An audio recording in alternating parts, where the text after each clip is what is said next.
Hello everyone, welcome DP coaching classes. कैसे हो आप सब प्यारे बच्चों? उम्मीद है सब लोग बहुत अच्छे होंगे एंड अपनी पढ़ाई वगैरह भी आप बहुत अच्छे से कर रहे होंगे। तो प्यारे बच्चों, हम लोग पढ़ रहे हैं क्लास 12 की बायोलॉजी को। ठीक है, तो हम लोगों ने एक नया सेशन स्टार्ट कर रखा है 2025-26 के लिए, जिसमें हम लोग हिंदी मीडियम साथ साथ में इंग्लिश मीडियम में भी अपना बायोलॉजी को टॉपिक्स को कवर कर रहे हैं। ठीक है, तो सबसे पहले हम लोग कर रहे हैं अपना पहला चैप्टर, जिसका नाम है पुष्पीय पौधों में लैंगिक जनन।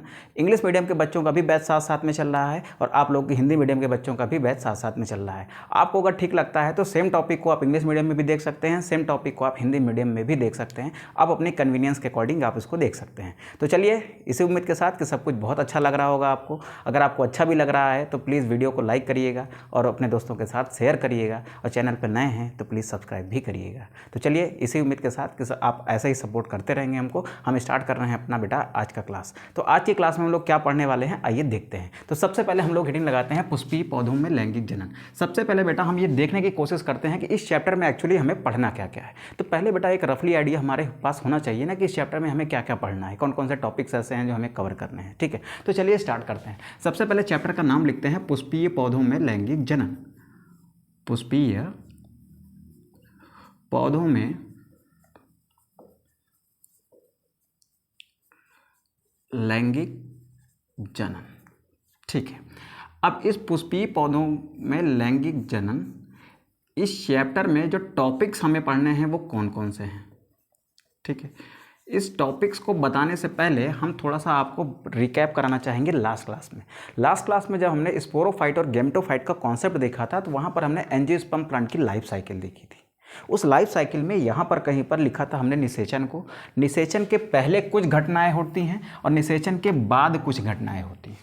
तो यानी एक एंजियोस्पर्म प्लांट के, यानी एक पुष्पीय पौधे के जीवन चक्र में निषेचन होता है, और निषेचन से पहले भी कुछ घटनाएं घटती हैं और निषेचन के बाद भी कुछ घटनाएं घटती हैं। तो हम इस पुष्पीय पौधों में लैंगिक जनन चैप्टर जो है, इस लैंगिक जनन वाले पार्ट को हम 3 पार्ट में डिवाइड कर सकते हैं। ये जो हम लैंगिक जनन पढ़ रहे हैं किसमें, पुष्पीय पौधों में, इसको बेटा हम 3 पार्ट में डिवाइड कर सकते हैं।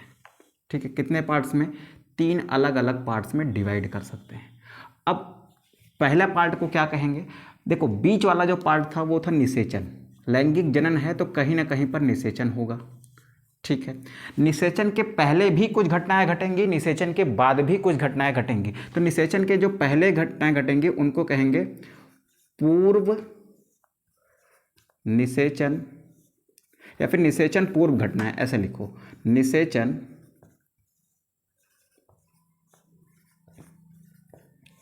पूर्व घटनाएं। ठीक है, फिर देखेंगे हम लोग निषेचन के बाद की घटनाएं, तो यहां पर लिखेंगे निषेचन पश्च घटनाएं। ठीक है, निषेचन पूर्व घटनाएं, निषेचन और निषेचन पश्च घटनाएं। अब हम देखते हैं निषेचन पूर्व घटनाओं में हमें क्या क्या पढ़ना है। तो निषेचन पूर्व घटनाओं में बेटा जो सबसे पहला हमें पार्ट पढ़ना है ना, वो है हमारा पुष्प, यानी कि फ्लावर। सबसे पहले हम किसके बारे में बात करेंगे? सबसे पहले हम पुष्प के बारे में बात करेंगे। फिर हम लोग देखेंगे पुष्प का नर जनन भाग, पुष्प का नर जनन भाग, और इसी नर जनन भाग में एक छोटा सा टॉपिक पढ़ेंगे जिसका नाम है नर युग्मकोद्भिद का विकास। नर युग्मकोद्भिद का विकास। ठीक है, फिर चलेंगे हम अपने थर्ड टॉपिक पर। थर्ड टॉपिक क्या होगा हमारा? थर्ड टॉपिक होगा हमारा मादा जनन भाग। थर्ड टॉपिक क्या होगा? मादा जनन भाग। इसमें हम पढ़ेंगे मादा युग्मकोद्भिद का विकास, मादा युग्मकोद्भिद का विकास।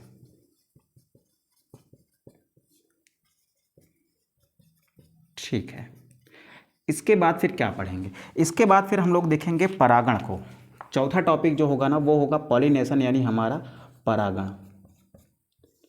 ठीक है, कि परागण कैसे होता है। परागण होने के बाद फिर एक 5वां टॉपिक हम लोग पढ़ेंगे बहिप्रजनन युक्तियां, जिसको हम कहते हैं आउटब्रीडिंग डिवाइसेस, बहिप्रजनन युक्तियां। और फिर एक 6ठा टॉपिक पढ़ेंगे इसमें परागकण अंडप अंतःक्रिया, या फिर चलो अंतःक्रिया लिख दो या फिर पारस्परिक क्रिया लिख दो, बात एक ही है। ठीक है।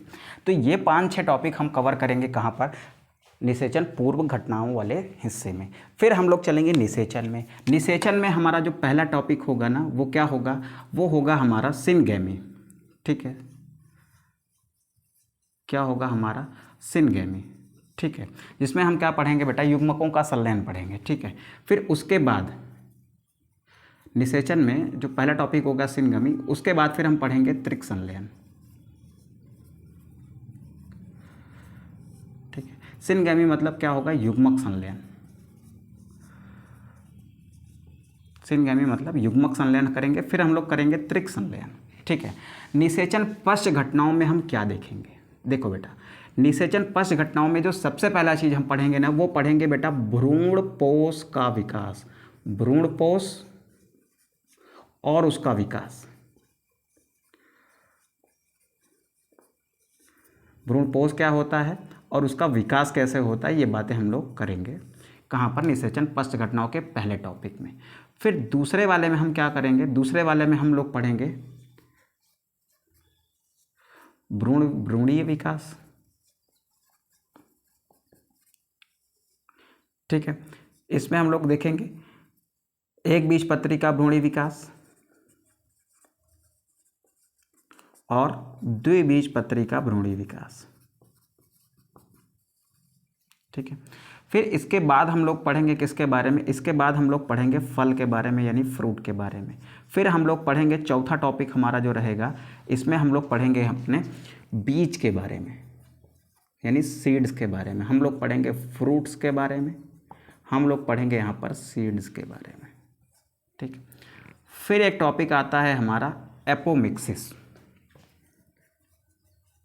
एपोमिक्सिस यानी असंजनन। ठीक है, इसी में एक टॉपिक पढ़ेंगे पॉली एम्ब्रियोनी,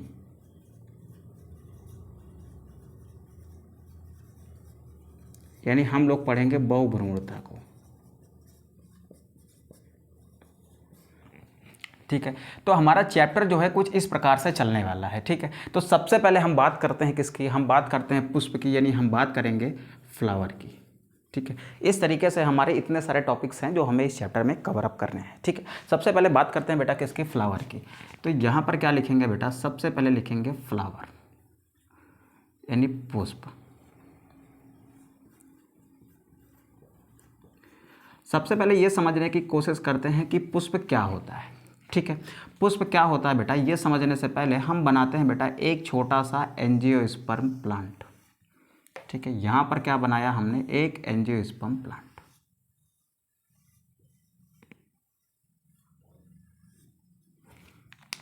ये बन गया हमारा एक एंजियोस्पर्म प्लांट। एंजियोस्पर्म प्लांट है तो इसकी एक खासियत होती है कि इसमें क्या पाया जाता है बेटा, इसमें एक पुष्प पाया जाता है। एंजियोस्पर्म प्लांट की खासियत है कि इसमें क्या होता है बेटा, पुष्प पाया जाता है। ठीक है, तो पुष्प क्या है बेटा, पहली बात तो यह आवृत बीजी पौधों की, एंजियोस्पर्म प्लांट को आप क्या कहते हैं, आवृत बीजी पौधा। आवृत बीजी पौधा, आवृत बीजी पौधों के या फिर आवृत बीजी पादपों का एक बहुत ही विशिष्ट फीचर होता है, एक विशिष्ट गुण होता है कि उनमें क्या पाया जाता है, पुष्प पाया जाता है। तो क्या लिखेंगे बेटा, पुष्प आवृत बीजी पौधों का या फिर आवृत बीजी पादपों का एक विशिष्ट लक्षण होता है।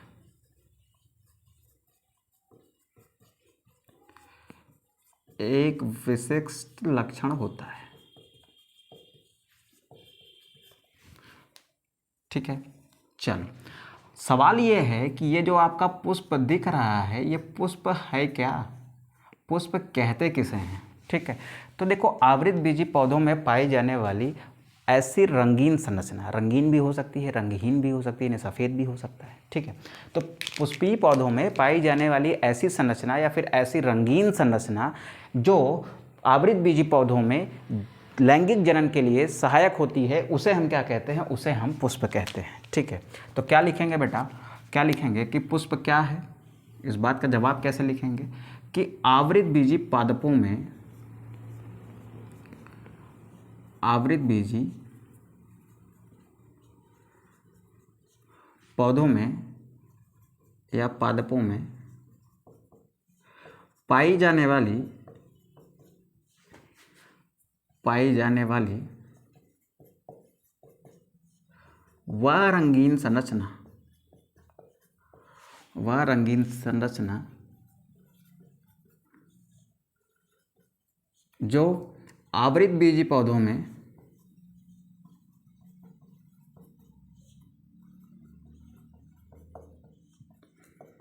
लैंगिक जनन के लिए उत्तरदायी होती है, लैंगिक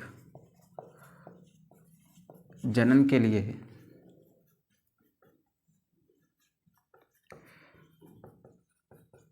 उत्तरदायी होती है,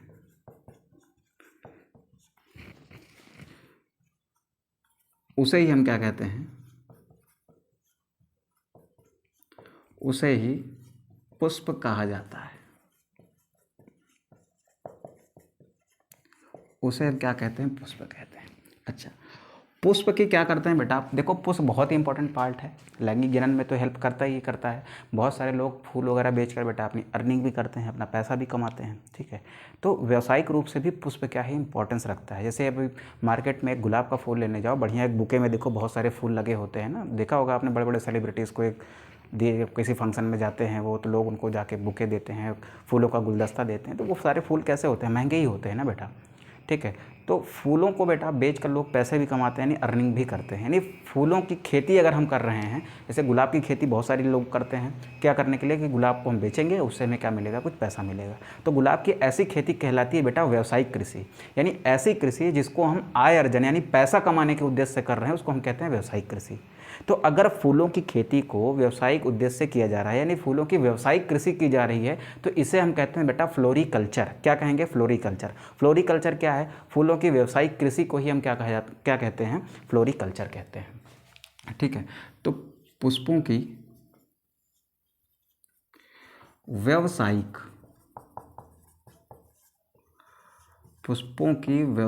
कृषि को फ्लोरिकल्चर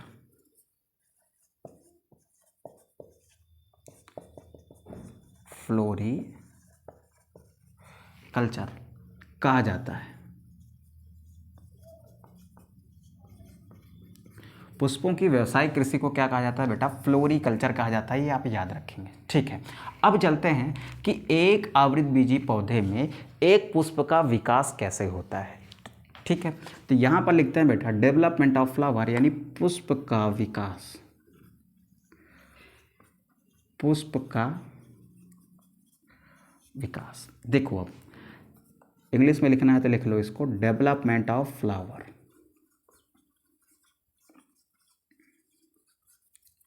ठीक है। अब ध्यान से सुनिएगा बेटा, ध्यान से सुनिएगा। पौधे का वो पार्ट जो जमीन के ऊपर रहता है ना, उसको हम कहते हैं सूट, ठीक है। नीचे वाले पार्ट को हम लोग कहते हैं बेटा रूट। इतना तो समझ ही रहे होगे, ठीक है। इसमें तो हिंदी इंग्लिश का कोई कॉन्सेप्ट नहीं फिट हो पा रहा है आपका, ठीक है। इतना तो चलता है यार, इतना तो पढ़ना ही पड़ेगा भाई, आगे जाके अगर बड़ी पढ़ाई करनी है बायोलॉजी को लेकर तो फिर इतना तो करना ही पड़ेगा, ठीक है। क्योंकि 12th के बाद हो सकता है कि इस तरीके की हिंदी का सिनेरियो आपको सूट ना करे, जब आप बड़ी बड़ी बुक्स पढ़ोगे तो फिर हो सकता है सूट ना करे। तो थोड़ा सा ओरिएंटेशन बना के चलो कि हमें इंग्लिश में भी थोड़ा बहुत चीज़ों को पढ़ना है, ठीक है। चलो देखो, अब एक पुष्प का विकास कैसे होता है, तो हम क्या करते हैं, इस वाले पार्ट को हम यहाँ पर बना लेते हैं, ठीक है।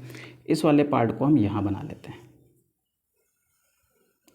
ठीक है। ये वाला पार्ट जहाँ पर अभी पुष्प नहीं है, ये मान लेते हैं कि ये पुष्प ही नहीं है, सिर्फ इस इतने पार्ट को यहाँ बना लेते हैं, ठीक है।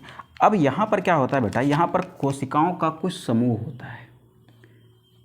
ये रेड कलर की क्या है, कुछ विशिष्ट कोशिकाएं हैं,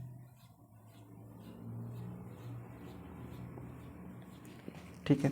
इन विशिष्ट कोशिकाओं को कहा जा रहा है बेटा एपिकल मेरिस्टम, यानी शीर्षस्थ विभाज्य ऊतक। क्या कह रहे हैं इन्हें हम कह रहे हैं शीर्षस्थ विभाज्य ऊतक, ठीक है। यहाँ पर क्या लगा हुआ है, यहाँ पर एक ऐसे लीफ लगी हुई है, क्या लगी हुई है बेटा, यहाँ पर एक लीफ लगी हुई है ऐसे,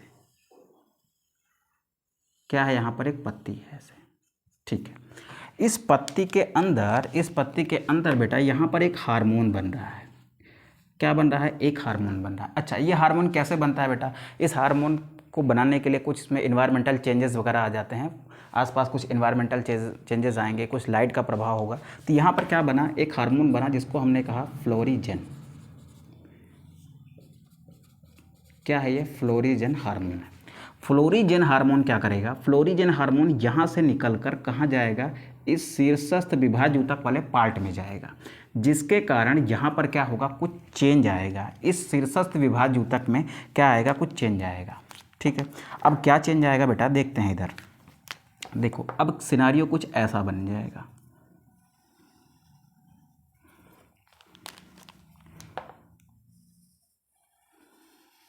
यहाँ की जो सेल्स होंगी ना, इनमें कुछ चेंज आ जाएगा, ऐसे कुछ चेंज आएगा।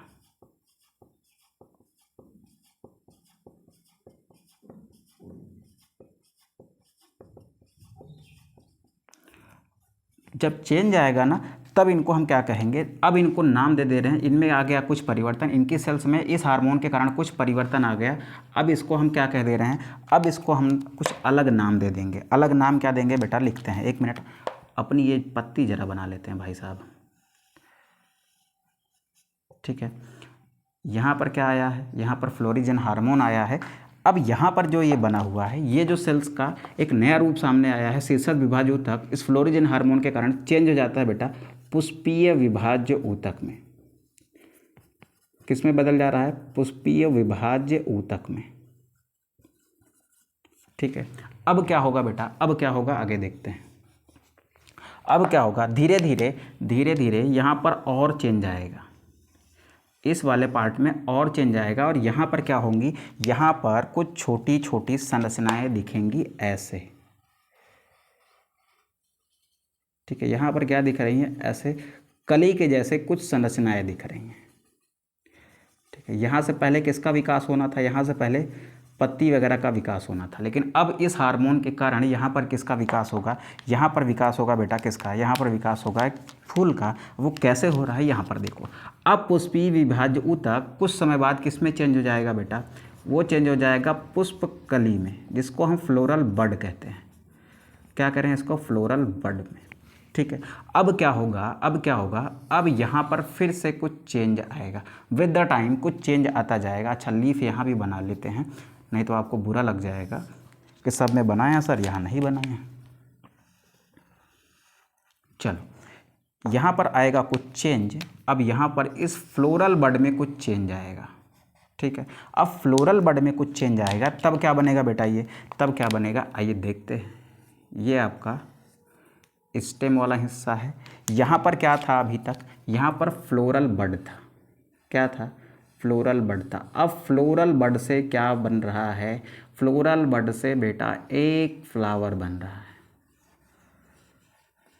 ठीक है। तो ये जो फ्लोरल बड था, अब फ्लोरल बड किस में चेंज हो गया, फ्लावर में, यानी अब चेंज हो गया वो पुष्प में, ठीक है। तो कुछ इस तरीके से एक पुष्प का विकास होता है, कहाँ पर, किसी सूट पर यानी किसी तने पर, ठीक है।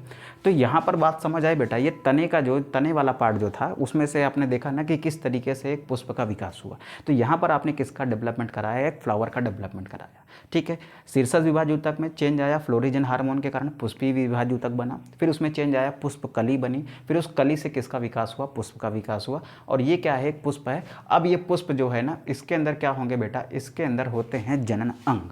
इसमें क्या होंगे, इसमें होंगे जनन अंग, इसमें जनन अंग होंगे, ठीक है, जो किस में पार्टिसिपेट करेंगे, जो पार्टिसिपेट करेंगे यानी जो भाग लेंगे किस में, लैंगिक जनन में, ठीक है।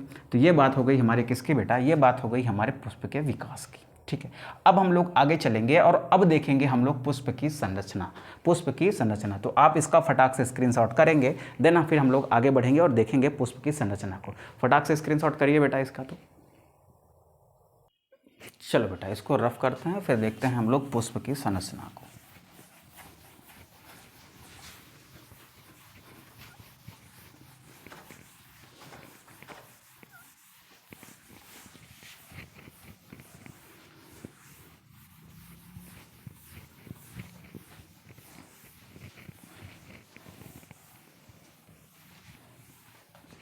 चलो हेडिंग लगाएंगे बेटा आप लोग, पुष्प की संरचना।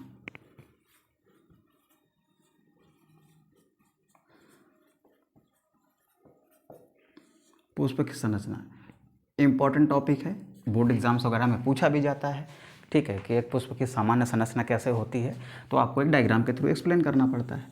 तो चलो यहाँ पर करते हैं बेटा हम लोग अपना टॉपिक, पुष्प की संरचना यानी स्ट्रक्चर ऑफ फ्लावर। ठीक है, अब ध्यान से सुनेंगे बेटा, ध्यान से सुनेंगे कि जो एक पुष्प होता है ना, उसमें 4 पुष्प चक्र होते हैं। कितने चक्र होते हैं? 4 पुष्प चक्र। तो यहाँ पर लिखते हैं बेटा कि एक पुष्प में 4 पुष्प चक्र होते हैं, जिनको हम फ्लोरल वोरल्स कह रहे हैं। 4 पुष्प चक्र होते हैं,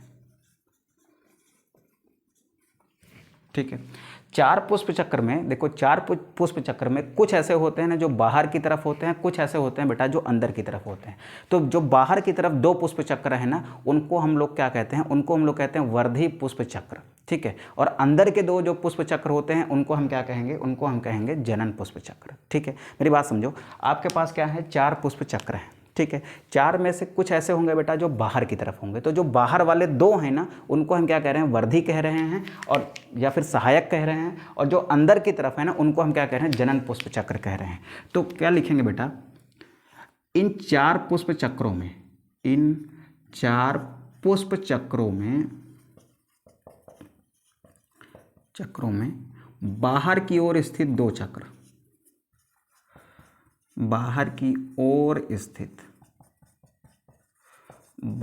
स्थित 2 चक्र क्या कहलाते हैं आपके? वर्धी या सहायक चक्र, वर्धी या सहायक पुष्प चक्र।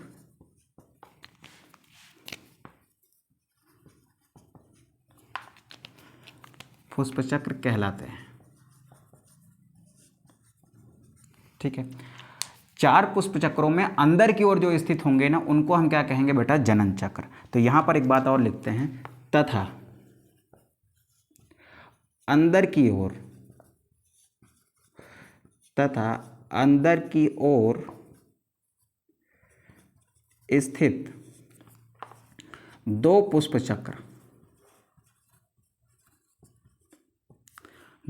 चक्र जनन चक्र कहलाते हैं, जनन चक्र कहलाते हैं,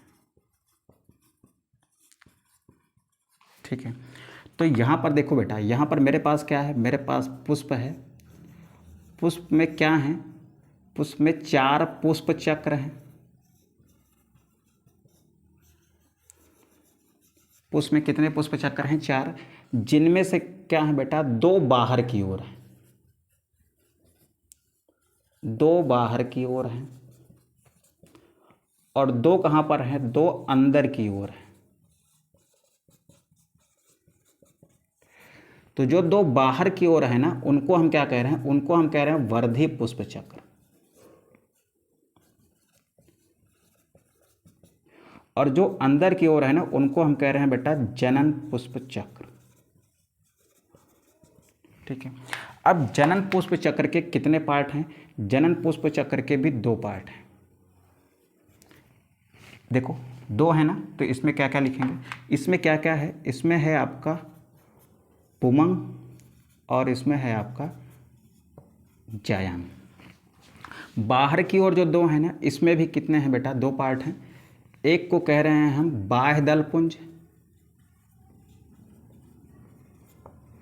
और इसमें से एक को कहते हैं हम लोग दलपुंज, ठीक है। तो ये हो गए दोनों आपके वर्धी पुष्प चक्र, और ये दोनों क्या हो गए? आपके जनन पुष्प चक्र। अब आइए देखते हैं एक पुष्प की सामान्य संरचना एक डायग्राम के माध्यम से, ठीक है।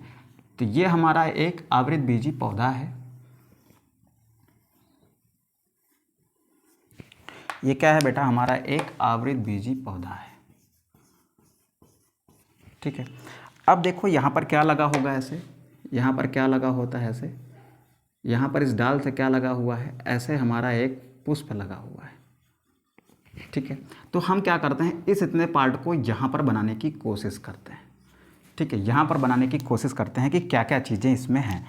तो सबसे पहले क्या है बेटा, ये हमारा एक ऐसे पार्ट है जिसको हम क्या कह रहे हैं, शाखा है। ये क्या है, हमारी एक शाखा है।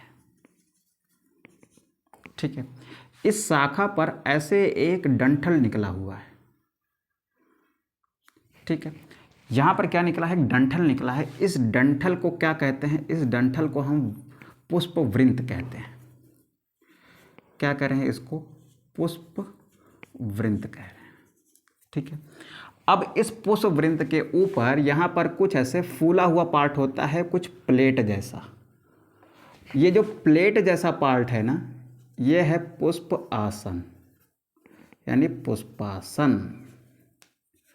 क्या है बेटा, ये पुष्पासन है। ठीक है, एक बात और लिख लीजिए, पुष्पवृंत पुष्प में उपस्थित हो भी सकता है और नहीं भी हो सकता है, यानी अनुपस्थित भी हो सकता है।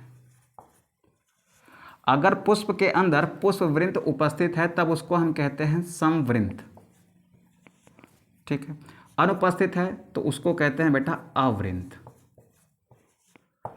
ठीक है, ये बात हो गई किसकी, पुष्पवृंत की। अब चलिए पुष्पासन पर देखिए क्या है। पुष्पासन पर क्या है, पुष्पासन पर यहाँ पर कुछ एक इस तरीके की संरचना है, ऐसे। ठीक है, एक मिनट बेटा चेक करने दो थोड़ा सा, कहाँ तक दिख रही है ये। देखते हैं हम, यहाँ तक दिख रही है कि नहीं दिख रही है। नहीं, थोड़ा सा नीचे बनाना पड़ेगा इसको। ठीक है, कोई बात नहीं। ये एक संरचना है, इस संरचना को क्या कह रहे हैं हम, ये जो अकेली एक संरचना है ना, इस एक संरचना को हम अंडप कह रहे हैं। इस पूरी ग्रीन कलर वाली संरचना को हमने क्या नाम दे दिया, अंडप का। ठीक है, अब इस अंडप के बगल में यहाँ पर कुछ इस तरीके की संरचनाएं हैं, ये ऐसे।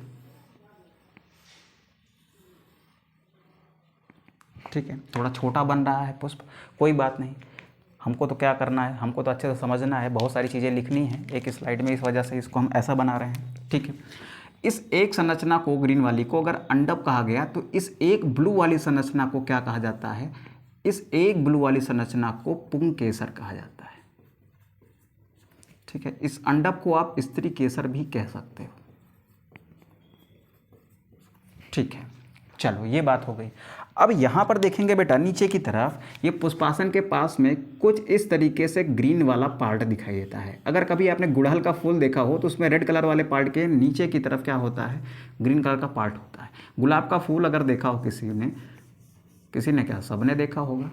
ठीक है, गुलाब का फूल सबने देखा होगा, कहीं ने देखा होगा तो मूवीज़ में देखा होगा। भाई ऐसा तो हो ही नहीं सकता कि गुलाब का फूल किसी ने ना देखा हो।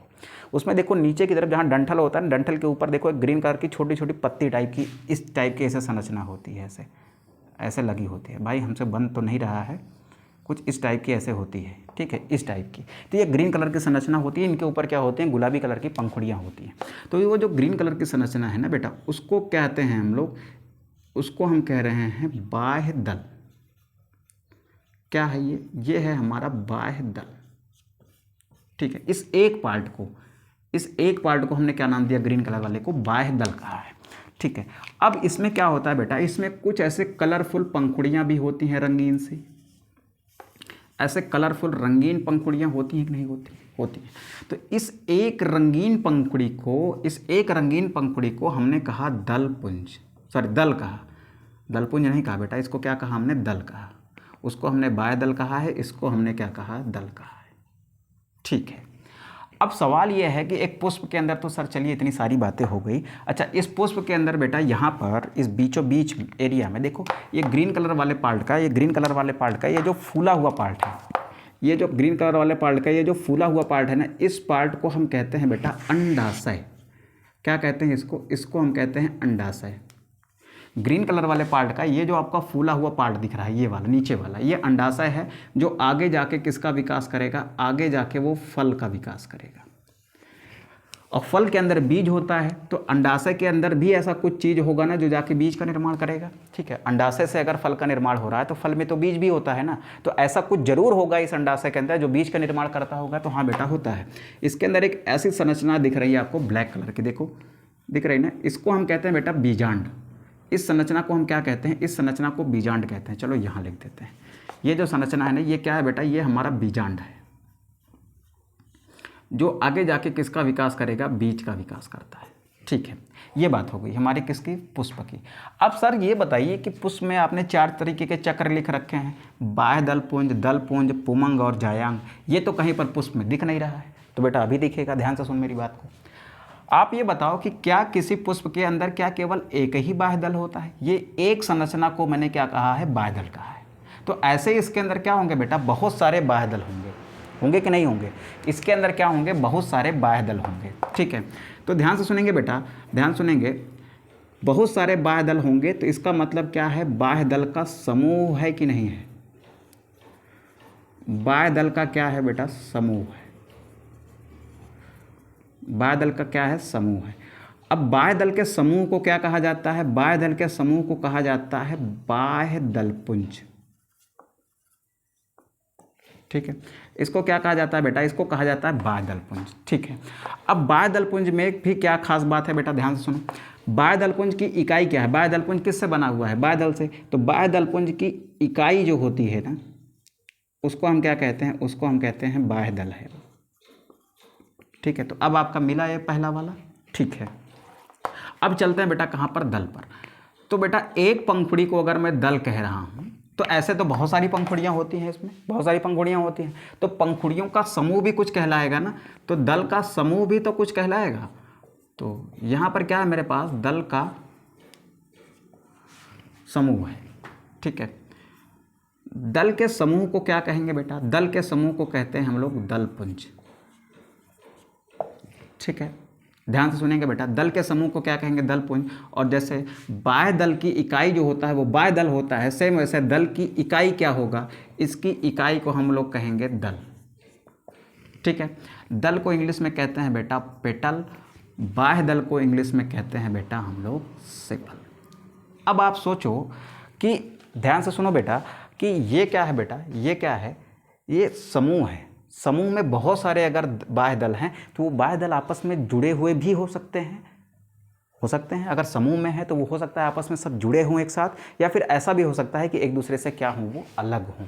तो बाह्य दलपुंज में जो दल होते हैं ना, वो दल क्या हो सकते हैं? दल एक दूसरे से पृथक हो सकते हैं। एक दूसरे से पृथक हो सकते, सॉरी, बाह्य दलपुंज में जो बाह्य दल होते हैं वो एक दूसरे से पृथक हो सकते हैं, और एक दूसरे से क्या हो सकते हैं बेटा? एक दूसरे से जुड़े हुए हो सकते हैं। ठीक है, तो अगर पृथक हैं तो उनको कहा जाता है पृथक बाह्य दलपुंज। पृथक बाह्य दली, ऐसे लिख लो। इसको कहा जाता है बेटा पॉलीसेपैलस। साथ में जुड़े हुए हैं तो इनको कहा जाता है संयुक्त बाह्य दली। ठीक, इसको आप कहते हैं बेटा गैमोसेपैलस। ठीक है, ये बात हो गई किसके? बाह्य दल की। सेम ऐसे ही दलपुंज के साथ भी तो होगा। दल आपस में जुड़े हुए हो सकते हैं, या फिर कैसे हो सकते हैं? फ्री हो सकते हैं। तो ये कैसे हो सकते हैं बेटा? जुड़े हुए। और कैसे हो सकते हैं? एक दूसरे से पृथक हो सकते हैं, यानी एक दूसरे से अलग हो सकते हैं। जैसे बाह्य दल एक दूसरे से जुड़े हुए हो सकते हैं, अलग हो सकते हैं, वैसे दल भी तो हो सकते हैं, एक दूसरे से जुड़े हुए हो सकते हैं, एक दूसरे से अलग हो सकते हैं। तो अगर ये जुड़े हुए हैं तो इनको कहा जाता है बेटा पृथक दल, सॉरी, संयुक्त दली। इनको क्या कहा जाता है? इनको कहा जाता है संयुक्त दली। पृथक हैं तो इनको कहा जाता है बेटा पृथक दली। ठीक है, इंग्लिश में इसको कहते हो बेटा आप, इंग्लिश में इसको आप कहते हो पॉलीपेटाइलस, इसको आप कहते हो गैमोसेपैलस। ठीक है, तो ये बात हो गई बेटा किसके? हमारे इस बाह्य दल की। अब चलते हैं हम लोग कहाँ पर? पुमंग की ओर और जायांग की ओर। अब देखो यहाँ पर इस ब्लू वाली संरचना को, चलो यहाँ बनाते हैं। इस ब्लू वाली संरचना को, इस एक संरचना को, इसको हम कह रहे हैं कि ये क्या है, पुंकेसर है। तो ऐसे ही पुंकेसर क्या है बेटा, पुंकेसर जो है ना वो आपका नर जनन भाग है। तो पहली बात क्या लिखेंगे, पुंकेसर क्या है आपका, नर जनन भाग है। ठीक है, यानी ये पुंकेसर जो है ना वो क्या है, नर जनन भाग है। अब एक पुंकेसर तो होता नहीं, एक से ज़्यादा पुंकेसर हो सकते हैं। तो एक से अधिक पुंकेसर है, यानी मेरे पास क्या है, पुंकेसर का समूह है, पुंकेसर का समूह है। पुंकेसर के समूह को क्या कह रहे हैं हम लोग, पुंकेसर के समूह को पुमंग कह रहे हैं। ठीक है, इंग्लिश में इसको कहते हैं बेटा एंड्रूसियम। क्या कहते हैं इसको हम कहते हैं एंड्रूसियम। ठीक है, पुमंग की जो इकाई है वो क्या है, किससे मिलकर बना है, पुंकेसर से। तो इसकी इकाई क्या हो जाती है, इसकी इकाई हो जाती है बेटा पुंकेसर। ठीक है, ये हो गई इकाई। अब ध्यान से सुनिएगा बेटा, अब ध्यान से सुनिएगा, पुमंग क्या है, नर जनन भाग है, तो हमें मिल गया ये पुमंग। अब चलते हैं जायांग की ओर। देखो इस ग्रीन वाले पार्ट को देखो, ये ग्रीन वाला जो पार्ट है ये कुछ ऐसा है बेटा, ये ग्रीन वाला पार्ट कुछ ऐसा है। ठीक है, अब इस ग्रीन वाले पार्ट में यहाँ पर देखो, इस ग्रीन वाले पार्ट में यहाँ पर देखो एक फूला हुआ हिस्सा है। इस फूले हुए हिस्से को हम क्या कह रहे हैं, अंडाशय कह रहे हैं। क्या करें बेटा, इसको अंडाशय कह रहे हैं। इसमें एक और संरचना अंदर छुपी हुई है जिसको हम बीजांड कह रहे हैं। ये संरचना क्या है बेटा, ये संरचना हमारी बीजांड है। ठीक है, अब ध्यान सुनिएगा बेटा, इस पूरे को हम क्या कहते हैं, इस पूरे को हम अंडप कह रहे हैं या फिर स्त्री केसर कह रहे हैं। ठीक है, अब ध्यान सुनिएगा, क्या एक ही अंडप होता है एक फ्लावर में, नहीं, एक हो भी सकता है या फिर एक से ज़्यादा भी हो सकता है। ठीक है, तो इसका मतलब अंडप के क्या हो सकते हैं, समूह हो सकते हैं। तो अंडप के समूह को हम क्या कहते हैं बेटा, हम अंडप के समूह को कहते हैं जायांग।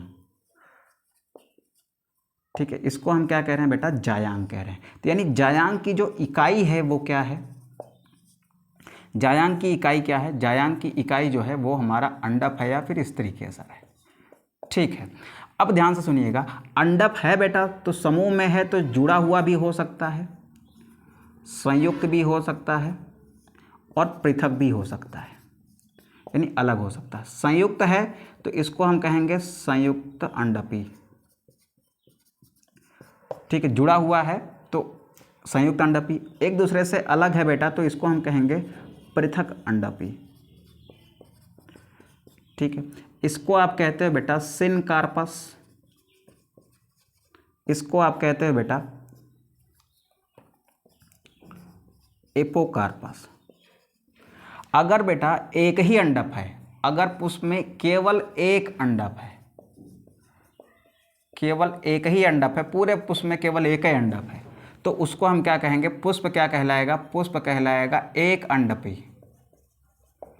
एक अंडपी, यानी इसको आप इंग्लिश में कहते हो बेटा मोनोकार्पेलरी, मोनोकार्पेलरी। ठीक है, अब एक वर्ड आता है बेटा, कभी कभी एक वर्ड देखने को मिलता है बेटा जिसको हम कहते हैं टेपल। इसको हिंदी में कहते हैं हम लोग परिदल। ठीक है, परिदल क्या होता है, ठीक है, ध्यान से सुनेंगे बेटा। कुछ पौधे ऐसे होते हैं, कुछ पौधे के पुष्प ऐसे होते हैं जिनमें मान लीजिए आपको कोई एक संरचना देखने को मिली, ऐसे मान लो ये कोई एक संरचना देखने को मिली। अब हमें ये नहीं समझ में आ रहा है कि ये संरचना बाह्य दल है या फिर ये संरचना क्या है, दल है। यानी पुष्प के अंदर ये संरचना तो मौजूद है लेकिन हम इसको हम डिफरेंशिएट नहीं कर पा रहे, हम इसकी पहचान नहीं कर पा रहे हैं कि ये दल है या फिर बाह्य दल है। तो ऐसी संरचना को क्या कहा जाता है, परिदल। तो परिदल क्या है, पुष्प में मौजूद वो संरचना जिसे बाह्य दल या दल के रूप में पहचाना नहीं जा सकता, तो उसको हम क्या कहते हैं बेटा, परिदल कहते हैं। तो लिखो पुष्प की वह संरचना, पुष्प की वह संरचना जिसे दल व बाह्य दल में विभेदित नहीं किया जा सकता, विभेदित नहीं किया जा सकता। नहीं किया जा सकता उसे परिदल कहा जाता है, उसे परिदल कहा जाता है। ठीक है, तो परिदल क्या है? ऐसी संरचना, पुष्प के अंदर मौजूद ऐसी संरचना जिसे हम दल या फिर बाह्य दल के रूप में विभेदित नहीं कर पा रहे हैं, हम ये नहीं अंतर कर पा रहे हैं कि ये दल है या बाह्य दल है, तो ऐसी संरचना को क्या कहा जाता है? परिदल कहा जाता है। और परिदल के समूह को क्या कहा जाता है? परिदल पुंज कहा जाता है। तो परिदल का भी कुछ समूह होगा, एक तो होगी नहीं। इस तरीके की संरचना एक से ज़्यादा हो सकती है, यानी किस में हो सकती है? समूह में हो सकती है। तो इसके समूह को क्या कहते हैं? इसके समूह को कहते हैं परिदल पुंज। क्या कहेंगे बेटा? परिदल पुंज। यानी इसको कहा जाता है इंग्लिश में पेरियंथ। क्या कहा जाता है? पेरियंथ। पेरियंथ की इकाई टेपल कहलाती है, यानी परिदल पुंज की जो इकाई है, इसकी इकाई जो है ना बेटा, वो क्या कहलाती है? टेपल कहलाती है। ठीक है, तो ये बात हो गई किसकी? हमारी बेटा पुष्प की। तो पुष्प में क्या क्या चीज़ें होती हैं वो सारी चीज़ें हमने देख ली हैं कि पुष्प में क्या क्या चीज़ें होती हैं, पुष्प का निर्माण कैसे होता है, विकास कैसे होता है, पुष्प के अंदर क्या क्या चीज़ें होती हैं। और ये जो क्वेश्चन है बेटा ना, पुष्प की संरचना, एग्जाम में क्वेश्चन आता है पुष्प की संरचना का सचित्र वर्णन कीजिए। ठीक, explain the structure of the flower with diagram. तो ये क्या है बेटा? आप इसको लिखेंगे और फिर इस तरीके का डायग्राम ड्रॉ करेंगे। फिर ये सारी बातें जो हमने एक फ्लो चार्ट में लिखी हैं, इसको आप प्रॉपर एक पैराग्राफ वाइज लिखेंगे। उम्मीद करते हैं बेटा सेशन अच्छा लग रहा होगा। सेशन अच्छा लग रहा होगा ना तो प्लीज़ सेशन को लाइक करिएगा, अपने दोस्तों के साथ शेयर जरूर करिएगा। ठीक है, क्योंकि देखो ये हमारी एक हिंदी मीडियम के बच्चों के लिए एक नई शुरुआत है। इंग्लिश मीडियम का तो एक पीछे बैच चला है जिसमें हमने क्लास 12 के लगभग सारे चैप्टर करा रखे हैं। कुछ चैप्टर बचे हैं, वो भी कवर अप हो जाएंगे आने वाले टाइम में। ठीक है, तो ये जो बेटा आप हिंदी मीडियम का कॉन्सेप्ट पढ़ रहे हो ना, ये इस चैनल पर पहली बार इनिशिएटिव लिया गया है। ठीक है, तो प्यारे बच्चों, आपसे उम्मीद है कि आप इस तरीके के इनिशिएटिव को, यानी इस तरीके की शुरुआत को आप सपोर्ट करेंगे अपने लाइक के द्वारा, अपने शेयर के द्वारा। ठीक, तो ज़्यादा से ज़्यादा अपने क्लासमेट्स के साथ शेयर करिए इसको, और वीडियो को लाइक करिए। और सबसे इंपॉर्टेंट जो बात है, ये सब करिए या ना करिए, लेकिन एक काम जरूर करिएगा कि जो भी यहाँ पर पढ़ रहे हो बेटा ना, इसके प्रॉपर नोट्स जरूर बनाते जाइएगा। क्योंकि नोट्स बनाते जाओगे तो आपको रिवीजन करने में आसानी होगी। बाद में जब हम इसमें इस चैप्टर को ख़त्म करने पर, या फिर चैप्टर के बीच में जब 2-4 लेक्चर हो जाएंगे, तब फिर एक क्वेश्चन की सीरीज लॉन्च करेंगे। ठीक है, जिसमें हम लोग कुछ नीट वगैरह के PYQs वगैरह देखेंगे, यानी प्रीवियस ईयर क्वेश्चंस देखेंगे। तो फिर हमें यह समझ में आएगा ना कि हाँ, हमने कितना रिवीजन करा है, हमने कितना अच्छे से पढ़ा है। तो उस टाइम पर रिवीजन करने के लिए आपको नोट्स ही काम आएंगे। ठीक है, तो इसी उम्मीद के साथ बेटा कि सब कुछ बहुत अच्छा है, आपको अच्छा भी लग रहा है। ठीक है, और आप प्रॉपर तरीके से नोट्स वगैरह बनाओगे। इसी उम्मीद के साथ बेटा आज की क्लास को यहीं पर समाप्त करते हैं। मिलते हैं नेक्स्ट लेक्चर में, तब तक के लिए अपना ध्यान रखिए और अच्छे से पढ़ाई करिए। Bye, take care.